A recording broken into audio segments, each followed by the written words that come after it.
ನಟ ದರ್ಶನ್ಗೆ ಕಲಾಸಿಪಾಳ್ಯ, ಅಯ್ಯ, ಮಂಡ್ಯ, ಅಣ್ಣಾವ್ರು, ಯೋಧ, ಪ್ರಿನ್ಸ್ ಮುಂತಾದ ಸೂಪರ್ ಹಿಟ್ ಚಿತ್ರಗಳನ್ನ ನಿರ್ದೇಶನ ಮಾಡಿದವರು ಓಂ ಪ್ರಕಾಶ್ ರಾವ್.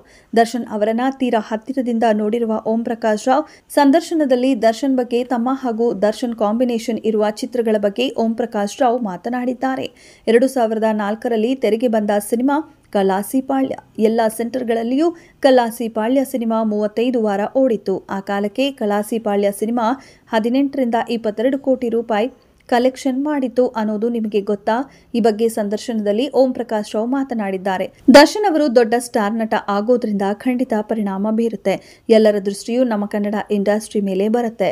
ದರ್ಶನ್ ಅವರು ಆರೋಪಿ ಸ್ಥಾನದಲ್ಲಿ ನಿಂತಿದ್ದಾರೆ. ಕೊಲೆ ಹಿಂದೆ ದರ್ಶನ್ ಕೈವಾಡ ಇದೆ ಎಂಬ ಗುಮಾನಿ ಇದೆ. ಖಂಡಿತವಾಗಿಯೂ ಇಂಡಸ್ಟ್ರಿಗೆ ಪ್ರಾಬ್ಲಮ್ ಆಗುತ್ತಿದೆ. ಇದರಿಂದ ಎಲ್ಲರೂ ಮುಕ್ತಿಯಾಗಬೇಕು, ಆರೋಗ್ಯಕರವಾದ ವಾತಾವರಣ ಉಂಟಾಗಬೇಕು. ಅಣ್ಣಾವ್ರ ಸಿನಿಮಾ ಮಾಡಬೇಕು ಅಂತಿದ್ವಿ. ಅದರಲ್ಲಿ ಅಂಬರೀಷ್ ಅಣ್ಣ ಇದ್ದರು. ಅವರಿಗೆ ಕಾಂಬಿನೇಷನ್ ಆಗಿ ದರ್ಶನ್ ಅವರ ಕೈಯಲ್ಲಿ ಮಾಡಿಸೋಣ ಅಂದುಕೊಂಡ್ವಿ. ಇಬ್ಬರು ಮೈಸೂರಿನವರಲ್ಲವಾ ಅನ್ನೋದು ನನ್ನ ಮನಸ್ಸಿಗೆ ಬಂತು. ದರ್ಶನ್ ಅವರನ್ನ ನಾನು ಮೊದಲು ಭೇಟಿಯಾಗಿದ್ದು ಮೈಸೂರಿನಲ್ಲೇ.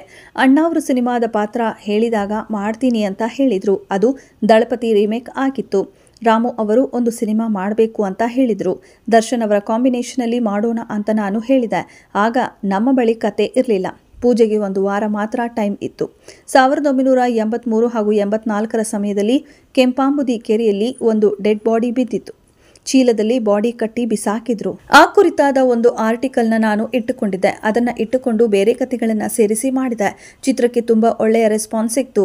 ಒಂದು ಲೆವೆಲ್ಗೆ ಚಿತ್ರ ಹಿಟ್ ಆಗತ್ತೆ ಅಂದುಕೊಂಡಿದ್ದೆ. ಆದರೆ ಆ ಲೆವೆಲ್ಗೆ ಜನ ಆಶೀರ್ವಾದ ಮಾಡ್ತಾರೆ ಅಂತ ನಾನು ದೇವರಾಣೆ ಅಂದುಕೊಂಡಿರಲಿಲ್ಲ. ಎಲ್ಲ ಸೆಂಟರ್ಗಳಲ್ಲಿಯೂ 35 ವಾರ ಓಡಿತು. ಕಲಾಸಿಪಾಳ್ಯ ಸಿನಿಮಾ ಪ್ರತಿಯೊಬ್ಬ ಕಲಾವಿದರಿಗೂ ತಂತ್ರಜ್ಞರಿಗೂ ತುಂಬಾ ಒಳ್ಳೆಯ ಹೆಸರು ತಂದುಕೊಟ್ಟಿತ್ತು. ರಕ್ಷಿತಾ ಅವರಿಗೂ ದೊಡ್ಡ ಸ್ಟಾರ್ ಇಮೇಜ್ ತಂದುಕೊಟ್ಟಿತ್ತು. ದರ್ಶನ್ ಅವರಿಗೆ ಕಮರ್ಷಿಯಲ್ ಹೀರೋ ಇಮೇಜ್ ತಂದುಕೊಟ್ಟಿತ್ತು.